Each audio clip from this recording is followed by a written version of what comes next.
हल्द्वानी हिंसा को लेकर इस वक्त की बड़ी खबर है। डीएम और एसपी इस वक्त प्रेस कॉन्फ्रेंस करें इसी घटना को लेकर। तारीख को नोटिस दिए गए थे इंक्रोचमेंट के लिए, एंटी इंक्रोचमेंट ड्राइव के अंतर्गत। उस समय के फुटेजेस हैं और इसमें आप लोग ये देख पा रहे होंगे कि ये जो छतों का क्लोजअप है, इन छतों पे किसी भी प्रकार के 30 तारीख के दौरान कोई पत्थरों की बहुत बड़ी संख्या में मात्रा जमा नहीं दिखाई दे रही है।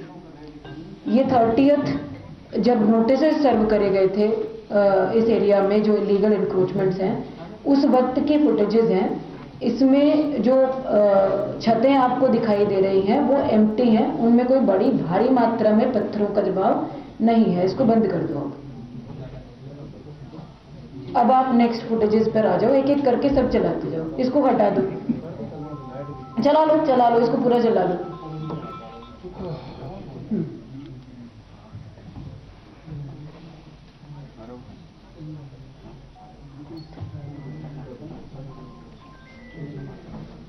ये वो फुटेज है जब फर्स्ट टाइम आगजनी शुरू करी गई, जब पहली गाड़ी या पहली बाइक को आग लगाई गई है। ये उस वक्त की फुटेज है। ये पूरा जो है उस वक्त तक का ड्रोन से वीडियोग्राफी वगैरह करी जा रही थी और ये फर्स्ट टाइम, तब तक कंप्लीटली पीसफुल चल रहा था। ये लगभग डिमोलिशन ड्राइव शुरू होने के आधे घंटे बाद का इमेज है। नेक्स्ट, इसको बंद करो। हाँ, ये जैसा कि आप देख पा रहे होंगे, ये फर्स्ट टाइम की आगजनी की फोटो है, जब फर्स्ट आगजनी हुई थी। ये थोड़ा सा क्लोजअप व्यू है, वो दूर से था। इसको बंद करो, नेक्स्ट ले लो। क्या कह रहे हो? इसको दिखाने का मेरा मकसद ये है कि आप इस वीडियो में देख पा रहे होंगे कि यहाँ ना तो कोई पुलिस फोर्स किसी को प्रोवोक कर रही है, किसी को भड़का नहीं रही, किसी को मार नहीं रही, किसी को किसी भी प्रकार से कोई नुकसान पहुंचाने की कोशिश नहीं कर रही है, ना एडमिनिस्ट्रेशन की टीम ना पुलिस की टीम। ये आप मॉब देखेंगे, ये वो मॉब है जो पहली बार इकट्ठा होना उस गली में शुरू हुआ जब आगजनी शुरू करी गई।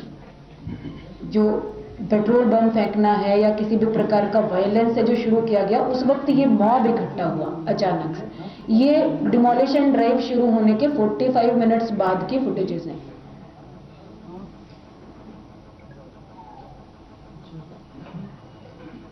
अब ये आप देखते जाइए, ये उस वक्त के फुटेजेस हैं जब थाने को अटैक करा गया, जब थाने पर पेट्रोल बम फेंके गए, थाने के बाहर जो वाहन खड़े हुए थे उनको जलाया गया, थाने के अंदर जो ऑफिसर्स फंसे हुए थे उन पर अटैक किया गया। ये उस वक्त की वीडियो फुटेजेस हैं। इसमें आपको दिख रहा है कि कोई भी फोर्स ना तो किसी के साथ कोई जोर जबरदस्ती कर रही है, ना किसी को किसी प्रकार का नुकसान पहुंचाने की कोशिश कर रही है। इसको एक बार और प्ले कर दीजिए प्लीज, रिक्वेस्ट। हाँ, ये वाला चला दो, अभी जो चल रहा था।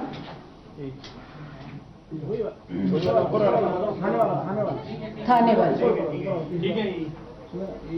इससे छठा वाला, 6th वाला।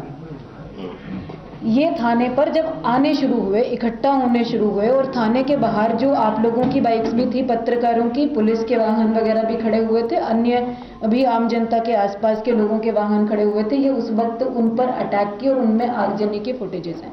ये भी अनप्रोवोक्ड है, किसी ने प्रोवोक नहीं किया, किसी ने नुकसान पहुंचाने की कोशिश नहीं करी, किसी ने किसी को जो है चोट पहुंचाने की कोशिश नहीं करी। उसके बावजूद इस तरह का अटैक बिना प्रोवोक करे, बिना हार्म करे करा गया। पुलिस थाने में फंसे हुए अधिकारियों के ऊपर, उनको बाहर नहीं निकलने दिया गया, उनको वहां पर अंदर जिंदा जलाने की कोशिश करी गई। ये आप फुटेज देख रहे हैं। डीएम की तरफ से, वंदना सिंह की तरफ से ये प्रेस कॉन्फ्रेंस की जा रही है। बताया जा रहा है कि कैसे आधे घंटे के अंदर पहले एक बाइक को फूंक दिया गया, फिर भीड़ बेकाबू हो गई, पेट्रोल बम तक फेंके गए, भीड़ ने थाने के पास फिर घेराव किया, गाड़ियों में आग लगा दी गई। देखिए, सिलसिलेवार तरीके से ये बताया जा रहा है कि हुआ क्या हल्द्वानी में। भीड़ ने फिर पेट्रोल बम फेंके और देखते ही देखते भीड़ बेकाबू हो गई, आग लगानी शुरू कर दी गई। हल्द्वानी हिंसा में अब तक 4 लोगों की मौत हो चुकी है। डीएम की तरफ से यह तक बताया जा रहा है प्रेस कॉन्फ्रेंस में कि अफसरों को जलाने की कोशिश भी की गई थी। देखिए, बहुत बड़ी इंफॉर्मेशन दी जा रही है डीएम की तरफ से इस पूरी घटना को लेकर। जो अशांति हुई या माहौल खराब हुआ हल्द्वानी में, उसको लेकर थाने में अफसरों को जिंदा जलाने की कोशिश तक की गई है। 4 लोगों की मौत हो गई है और कई घायल हैं।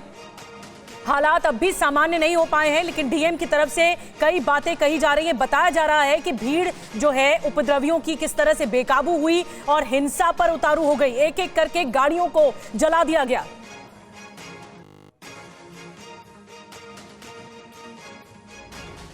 और हिंसा के दौरान पेट्रोल बॉम्ब का भी जमकर इस्तेमाल हुआ। आपको बता दें, भनभूलपुर के सबसे ज्यादा हिंसाग्रस्त इलाके से ही TV9 रिपोर्टर अभिजीत ठाकुर को भी इसके सबूत मिले हैं। उनकी एक्सक्लूसिव रिपोर्ट अब आपके सामने। हल्द्वानी के बनभूलपुरा में जो कल हिंसा हुई वो सुनियोजित बताई जा रही है और प्रशासन इसकी जांच भी कर रहा है, लेकिन अभी जो तस्वीरें हम आपको दिखाएंगे उससे आपको साफ पता चलेगा कि किस तरीके से आगजनी में पेट्रोल पंप का इस्तेमाल किया गया। रोड के किनारे जो बाइक पार्क थी उनमें से पेट्रोल निकाला गया। यहाँ पर आप देख सकते हैं कि ये बोतल है और इस बोतल के भीतर पेट्रोल भरा हुआ है और इन मोटरसाइकिलों से ही पेट्रोल निकालकर पेट्रोल बम तैयार किए गए। ये देख सकते हैं आप कि यहाँ पर लाइटर भी मौजूद है और इस बोतल में पेट्रोल भी मौजूद है। और बोतल कहाँ से इतनी संख्या में आए, क्योंकि कबाड़ी वाले जो बोतल इकट्ठा करते हैं, यहाँ पर आप देख सकते हैं कि इसका एक ढेर यहाँ पर पड़ा हुआ है। तो यहीं पर जितने मोटरसाइकिल थे उनमें से पेट्रोल निकाला गया, पेट्रोल बम तैयार किया गया और पेट्रोल बम थाने पर मारे गए, थाने के वाहनों पर मारे गए, जिसके बाद आगजनी हुई। पत्थरबाजी कहाँ से हुई उसकी भी तस्वीरें हम आपको दिखाते हैं। ये तो मोटरसाइकिल हैं जिनमें से पेट्रोल निकाला गया, पेट्रोल बम तैयार करके और आगजनी को अंजाम दिया गया। उसके अलावा अगर हम गलियों की बात करें तो जहाँ भी आपकी नज़र जाएगी आप देख सकते हैं कि यहाँ पर आपको पत्थर बिखरे हुए दिखाई देंगे। दूर तक अगर हम यहाँ से देख रहे हैं तो सामने वहाँ पर एक मस्जिद दिखाई देती है और इसी गली में आप देखेंगे तो सड़क जो है वो चारों तरफ से पत्थरों से पटी पड़ी है। गाड़ियों को यहाँ पर क्षतिग्रस्त किया गया। उसके अलावा जो पेट्रोल बम तैयार किए गए हैं उनके जो बोतल हैं वो तमाम यहाँ पर बिखरे हुए आपको दिखाई देंगे। तो इससे ये भी पता चलता है कि किस तरह से स्पॉट पर आए। तो अतिक्रमण हटाने के आधे घंटे बाद बिगड़े हालात को देखते हुए इस वक्त डीएम मीडिया से मुखातिब हो रही हैं और बाकायदा वो तस्वीरें दिखाते हुए ये बता रही हैं कि डेमोलिशन शुरू होते ही आधे घंटे में कैसे हालात बिगड़ने शुरू हो गए। एक एक करके सुना और सबका निस्तारण किया। निस्तारण करने के बाद कुछ लोग माननीय उच्च न्यायालय में भी अप्रोच किया। कुछ लोगों ने, कुछ को समय मिला, कुछ को नहीं मिला।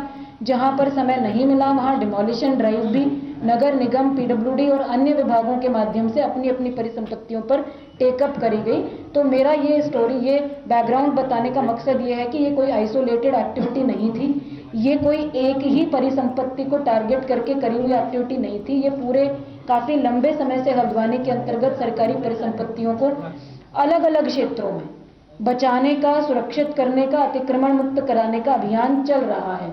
उसी के क्रम में इस प्रॉपर्टी पर, जो कि खाली प्रॉपर्टी है जिसमें 2 स्ट्रक्चर्स हैं जो कहीं पर भी ना तो किसी धार्मिक संरचना के रूप में रजिस्टर्ड हैं, ना ही किसी प्रकार से मान्यता प्राप्त हैं। उन स्ट्रक्चर्स को कुछ लोग मदरसा कहते हैं, कुछ लोग उसको नमाज स्थल कहते हैं, लेकिन उसका विधिक रूप से दस्तावेजों के अंतर्गत कोई अस्तित्व वर्तमान में नहीं है। उनको हमने खाली कराया, जो ओपन स्पेस था उसका कब्जा ले लिया गया और एक नोटिस परिसंपत्तियों पर, स्ट्रक्चर्स पर चस्पा करा गया, क्योंकि कथित रूप से ये एरिया मलिक का बगीचा नाम से जाना जाता है, जबकि कागजों में जो डॉक्यूमेंट्स हैं, दस्तावेज हैं नगर निगम के, वहाँ मलिक का बगीचा के नाम पे दर्ज नहीं है, नगर निगम की नजूल भूमि के रूप में दर्ज है। तो इन स्ट्रक्चर्स पर नोटिस चस्पा करे गए और खुद से ही अपना अतिक्रमण 3 दिन के अंदर हटाने के निर्देश दिए गए। हमारे साथ अभिजीत ठाकुर इस वक्त भनभूलपुरा थाने से जुड़ रहे हैं, जिस थाने को फूंकने की कोशिश की और जहां पर पूरी आग लगा दी गई, वहीं से ही अभिजीत हमारे साथ जुड़ रहे हैं। अभिजीत, शांति व्यवस्था कायम करने की कोशिश हो रही है, डीएम भी यही कह रही है, लेकिन क्या पहचान हो पाई है उपद्रवियों की? अब तक एक्शन क्या लिया गया?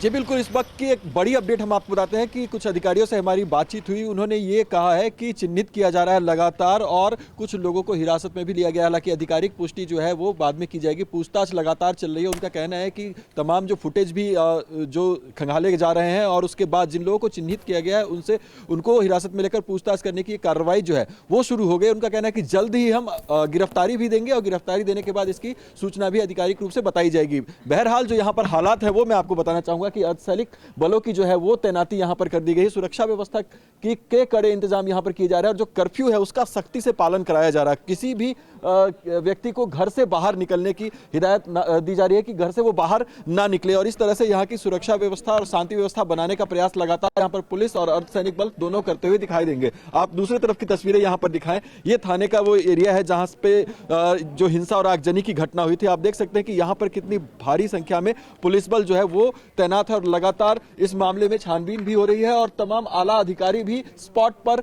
मौजूद हैं, लगातार गश्त दे रहे हैं, पेट्रोलिंग चल रही है और इस बात को की भी पुष्टि जो है वो की जा रही है कि किसी भी तरीके से अब जो है वो हालात ना बिगड़े, लेकिन तनावपूर्ण स्थिति जो है वो लगातार यहाँ पर बनी हुई है। मैं जिस जगह पर मौजूद हूँ वहीं पर देख सकते हैं कि हिंसा भड़की और उसके निशान जो है अभी भी आपको इस जगह पर मिल जाएंगे। तमाम जो गलियां हैं आप देख सकते हैं कि पत्थरों से पटी पड़ी है और इन सबको देखकर यही समझ में आता है कि जो हिंसक भीड़, जो उपद्रवी यहाँ पर पहुंचे, कहीं ना कहीं वो पहले से निर्णय कर चुके थे कि इस तरह की घटना को अंजाम देना है और उनमें से कई लोग ऐसे थे जो कि पेट्रोल बम बनाकर आगजनी करने में, जैसे मान लीजिए कि उनको ट्रेन किया गया हो, इस तरीके का भी एक पैटर्न जो है वो नजर आता है जब आप घटना स्थल पर यहाँ पर आते हो। जिस बड़े स्तर पर गाड़ियों को जलाया गया, हिंसा की गई, ऐसा लगता है कि ये सुनियोजित है। अभी तक अधिकारियों का भी यही कहना है कि तमाम बिंदुओं से इसकी जांच की जा रही है, लेकिन साफ साफ लगता है कि एकदम से इतनी भीड़ इकट्ठा हो जाना, क्योंकि डेमोलिशन का ड्राइव होना है, इस बात की जानकारी पहले से थी। प्रशासन मौके पर था और उसके अलावा पुलिस बल की भी तैनाती थी। भारी पुलिस बल की तैनाती के बीच भीड़ का इस तरह से भड़कना और हिंसक उपद्रवियों का थाने तक पहुंच जाना, थाने पर कब्जा कर लेना, पेट्रोल बम के साथ आगजनी करना, ये बड़े सवाल जो है वो खड़ा करता है कि तमाम सवालों के बीच इस वक्त के हालात को देखते हुए आपने बड़ी जानकारी हम तक पहुंचाई है अभिजीत कि कैसे इन तमाम कड़ियों को जोड़ते हुए साजिश के तह तक पहुंचने की पुलिस इन्वेस्टिगेशन के आधार पर कोशिश कर रही है। ग्राउंड रिपोर्ट आपने दिखाई, हिंसा के बाद TV9 रिपोर्टर ग्राउंड जीरो से लगातार रिपोर्ट्स भेज रहे हैं और हिंसा के एक एक सबूत TV9 आपको दिखा रहा है। हालांकि बनभूलपुरा में जिस थाने से हिंसा की शुरुआत हुई वहां से अभिजीत ठाकुर की एक और रिपोर्ट देखिए। हल्द्वानी के बनभूलपुरा में लगातार हालात तनावपूर्ण बने हुए हैं और इस वक्त हम बनभूलपुरा थाने के उस जगह पर मौजूद हैं जहां पर सबसे पहले हिंसा और आगजनी शुरू हुई। जी हां, आप तस्वीरें यहां पर देख लीजिए, तमाम गाड़ियां आपको जली हुई दिखाई देंगी और ये सुबह सुबह की तस्वीर हम आपको दिखा रहे हैं किस तरीके से उपद्रवियों ने यहां पर हिंसा की और आगजनी की है।